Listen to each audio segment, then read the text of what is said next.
Ang manok at ang bibe. Isang araw may isang manok at isang bibe. Sila ay naninirahan sa maunlad na nayon. Sila ay matalik na magkaibigan.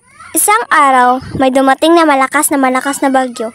Dinangay lahat ng pagkain na naimbak ng bibe.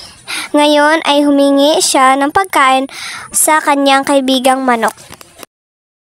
Kwak! Kwak! Kaibigang manok, maaari mo ba akong bigyan ng iyong pagkain? Papalitan ko rin pagkatapos ng bagyo. Tilao! Pasensya na kaibigan bibe, sapagkat kakasya lamang sa akin ito. Kapag binigyan kita, ako naman ang mawawalan. Kwak! Parang awa mo na kaibigan, gutom na talaga ako. Ngunit parang walang narinig ang kaibigang manok. Nagsasaya lamang siya at kumakain. Pagkalipas ng ilang araw, tumila na ang malakas na ulan.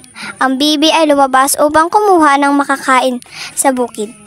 Habang naglalakad siya, nakita niya ang isang matandang aso na kawa-awa at nakatali sa puno. Tulungan mo ako. Kwak! Kwak! Kawawa naman po kayo. Tulungan mo ako at gagantimpalaan kita, pangako. Agad itong tinulungan ng gutom na bibi. Naramdaman ng matandang aso na gutom ang bibi, kaya sabi niya, Halika at may ipapakita ako sa'yo. Sumunod naman ang bibi at nakita ang limpak-limpak at maraming pagkain. Kwak! Kwak! Sa akin po ba lahat ito? Oo naman, dahil kay buti ng iyong puso.